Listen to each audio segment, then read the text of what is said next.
Salut les bypassés, c'est Val. Je vous retrouve aujourd'hui pour vous parler du manger en pleine conscience. Imaginez, vous êtes au resto gastronomique attablé avec quelques amis, vous avez passé votre commande et votre premier plat arrive. Vous regardez l'assiette, c'est magnifiquement bien présenté, le dressage est parfait et tous les aliments sont colorés sur l'assiette, ça vous donne envie, ça vous fait saliver. Vous allez attendre que tout le monde soit servi, couper un tout petit morceau d'un aliment qui vous fait envie, le porter à votre bouche et là ça va être l'explosion des saveurs. Vous allez adorer le goût, vous allez vraiment profiter de chaque sensation, de la texture, vous allez commencer à analyser ce qui se passe dans votre bouche. Vous allez échanger avec vos amis à table sur vos sensations, sur le goût, sur le fait que ça vous plaise. Eh ben, félicitations, vous venez de faire l'expérience du manger en pleine conscience.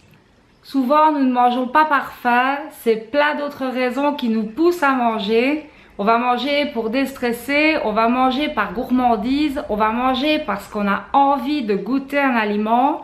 On va aussi manger parce qu'il est l'heure de manger. Tout un tas de raisons en fait qui ne sont pas reliées directement à notre faim. On va aussi manger pour partager un moment avec d'autres personnes parce que c'est convivial. La preuve, c'est qu'on ne ferait jamais une fête sans avoir à boire ou à manger. Le but premier de la nourriture, c'est de nous nourrir. Et avec la société actuelle, on est vraiment loin de cette notion. On mange pour un tas d'autres raisons, ce qui a multiplié en fait les occasions de manger. Et ça n'arrange pas nos affaires parce qu'au final, on va toujours avoir tendance à ingurgiter plus de calories que ce que le corps en a besoin parce qu'on n'est plus vraiment à l'écoute de nos sensations. Vive les licornes! Ce sera sur mon montage, crois-moi. Dans notre société aussi, il faut dire que la nourriture est omniprésente partout. Vous ne savez pas, chez vous, les placards sont remplis certainement de provisions. Vous avez aussi certainement un frigo qui est régulièrement rempli, voire un congélateur avec un stock de nourriture au cas où. Bref, chez vous, il y a de la nourriture partout. Et quand vous sortez, ça ne s'arrange pas, c'est pire. Dès que vous sortez de chez vous, vous êtes sollicité dans des endroits prévus pour, donc toutes les épiceries, les boulangeries, etc. Mais pas que, vous allez maintenant retrouver de la nourriture à la laverie, dans des distributeurs automatiques, à la station-service où on va vous proposer tout un tas de friandises à disposition. Mieux que ça, même dans les magasins de bricolage, quand vous allez faire la file, vous aurez des confiseries à disposition. Tout est là pour vous tenter, tout est là pour vous inciter à manger, à vous donner envie. Il n'y a pas besoin d'avoir faim pour manger un Kinder Bueno. Vous allez vous laisser tenter beaucoup plus facilement dans ce genre de moments, de temps mort, parce que parfois on mange aussi par ennui. Le manger en pleine conscience va vous aider à vous recentrer sur les vraies sensations de ce qu'est se nourrir, à quoi ça sert, à son rôle premier, ce qui est de nous amener les nutriments et l'énergie dont le corps a besoin pour faire ce qu'il a à faire. C'est un peu comme dans la chanson de Souchon, on est foutu, on mange trop, et c'est tout à fait ça. Il faut dire qu'on est sollicité sans arrêt. Je vous parle même pas de la publicité qui en rajoute des couches. Maintenant, on ne vous dit pas simplement qu'un aliment est bon. La publicité, les publicitaires vont baser leur pub sur l'émotion que ça va créer parce qu'on mange souvent pour combler des émotions, soit de la joie mais aussi parfois des frustrations. Et quand on va vous vendre un Magnum en vous montrant un gros plan sur les dents qui croquent dans le chocolat et le bruit que ça fait, et ça éveille en vous des sensations qui vous donnent juste envie de l'acheter. Et c'est sur ces émotions en fait que le publicitaire va jouer. Encore d'autres sollicitations qui vont vous pousser à manger. Le problème du manger sans faim, on n'a pas faim mais on mange quand même, c'est que petit à petit ça va vous déconnecter avec la sensation de faim et aussi de satiété. En fait ça va finir par tout détraquer. Malheureusement ces comportements vont vous inciter à grignoter plus souvent. La première fois que j'ai fait l'expérience du manger en pleine conscience, c'était avec ma sœur à Londres il y a quelques années. Nous avons décidé d'aller manger au restaurant dans le noir. Je vous conseille vraiment cette expérience parce qu'elle nous reconnecte vraiment aux sensations réelles que peut apporter la nourriture. Le principe du restaurant est simple, vous entrez dans une première pièce où on vous invite à vous débarrasser dans des casiers fermés de votre téléphone portable et de toutes les sources de lumière possibles. On va vous demander de choisir entre 3 types de menus possibles. Le menu rouge qui est un menu avec viande, un menu vert végétarien ou un menu bleu avec des poissons et des crustacés. Une fois ce choix fait et votre apéritif terminé, vous êtes amené à table par du personnel non-voyant dans une salle où vous ne voyez pas à 1 mètre devant vous, c'est totalement occulté. Vous vous retrouvez face à une assiette que vous ne voyez pas, donc vous allez y aller à tâtons dans l'assiette pour repérer la nourriture, c'est déjà assez particulier. De là à trouver les aliments pour les piquer avec la fourchette, ça va vraiment ralentir la cadence à laquelle vous allez pouvoir manger. Commence le petit jeu de découvrir, d'essayer de trouver, de deviner ce que l'on va mettre dans sa bouche. Donc c'était vraiment très sympa. On a mangé très calmement, en discutant du goût de chaque aliment, en essayant de trouver ce qu'on mangeait. Et au final, pour vous retrouver à nouveau dans la première pièce, et là vous découvrez enfin le menu que vous avez reçu.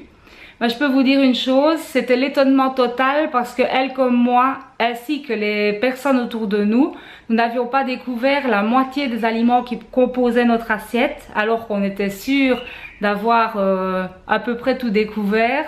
La preuve que souvent, on va avaler des aliments sans vraiment se concentrer sur le goût, se concentrer sur la texture. Des choses qui vont se ressembler vont être très vite confondues à l'aveugle. Si vous avez l'occasion un jour de tester, de manger une assiette, un menu surprise préparé par quelqu'un d'autre avec les yeux bandés, je vous conseille vraiment cette expérience parce qu'elle va vous obliger à ralentir la cadence, vous obliger à vous concentrer sur vos sensations. Et le fait de se reconcentrer sur ces sensations va peut-être vous faire plus réfléchir à ce que vous mettez dans votre bouche un peu machinalement, un peu sans mâcher, un peu vite avalé, un peu manger sur le pouce. On ne peut pas toujours faire les bons choix alimentaires, mais en être conscient, c'est déjà un bon début. Apprendre à mastiquer plus longtemps, c'est aussi un bon début. Essayer de se concentrer aussi sur les sensations, sur ce que le corps réclame et ce qu'on lui donne. Grâce à la pleine conscience, vous allez pouvoir redécouvrir le vrai plaisir de se nourrir au lieu d'avaler sans même y penser. Ce que m'a apporté le manger en conscience depuis mon bypass, c'est à me poser les bonnes questions par rapport à est-ce que j'ai encore faim, qu'est-ce que je suis en train de mettre dans ma bouche, est-ce que je n'ai pas mangé assez, est-ce que je mange par ennui ou par habitude. Enfin, me poser des questions par rapport à ce que j'étais en train de faire, ce qui était rarement le cas avant. Ce qui a vraiment changé, c'est que je me suis imposée, promise d'essayer de ne plus mettre la bouchée de trop, celle où on n'a plus faim mais qu'on l'avale quand même par gourmandise. Celle-là, j'essaye vraiment de m'interdire de l'avaler. Ça ne sert à rien de se forcer, alors qu'avant j'aurais vraiment été du style à forcer pour terminer mon assiette, pour faire honneur au repas.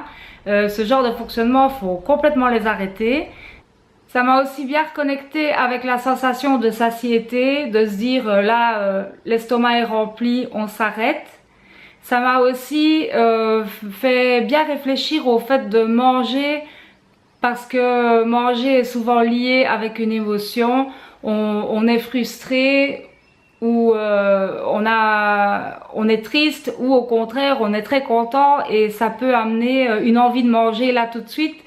C'est de la nourriture émotionnelle et ça j'essaye vraiment de la limiter. J'essaye vraiment de me poser chaque fois la question avant de manger, de savoir si j'ai faim. Et si je n'ai pas faim, que c'est juste une envie, je ne m'interdis pas l'aliment, mais je le postpose. Et je fonctionne comme ça depuis l'opération, ce qui fait que j'ai quand même progressé par rapport à tout ça. Je sais que par rapport à ça, par rapport au manger émotionnel et manger en conscience, tout le monde a un chemin à faire. Faut essayer de faire les bons choix alimentaires le plus souvent possible, mais aussi se faire plaisir. Mais quand vous vous faites plaisir, essayez au moins qu'il y ait une vraie sensation de faim physique et pas manger juste comme ça, juste pour rien. Parce que finalement, vous ne vous rendez pas service à fonctionner comme ça, vous déréglez tout le reste. Se nourrir, ça n'est pas qu'absorber des calories. Le manger en conscience est bien plus intéressant que de manger en mode glouton sans même mastiquer. Ça peut vous apporter des bonnes émotions parce que vous allez vous concentrer sur les textures, les saveurs, le goût et un tas d'autres choses qui vont vous amener de la satisfaction. À partir de là, il y a de grandes chances que vous mangez certainement moins. Je vous invite à vous concentrer un petit peu sur tout ça et en tout cas à y réfléchir. Peut-être pas à chaque repas, mais quand vous avez le temps, essayez de vous concentrer beaucoup plus sur vos sensations. C'est tout ce que je voulais vous dire sur le manger en conscience. Il existe un tas d'exercices et je pourrais peut-être envisager dans une prochaine vidéo de faire un exercice de manger en conscience pour voir un peu concrètement ce que ça peut donner. Je vous fais des bisous. Je vous invite à vous abonner à la chaîne si ce n'est pas déjà fait, à liker la vidéo si elle vous a plu et également à nous rejoindre sur le groupe Facebook qui est le groupe des bypassés motivés. Je vous dis à bientôt et je vous fais des bisous. Ciao!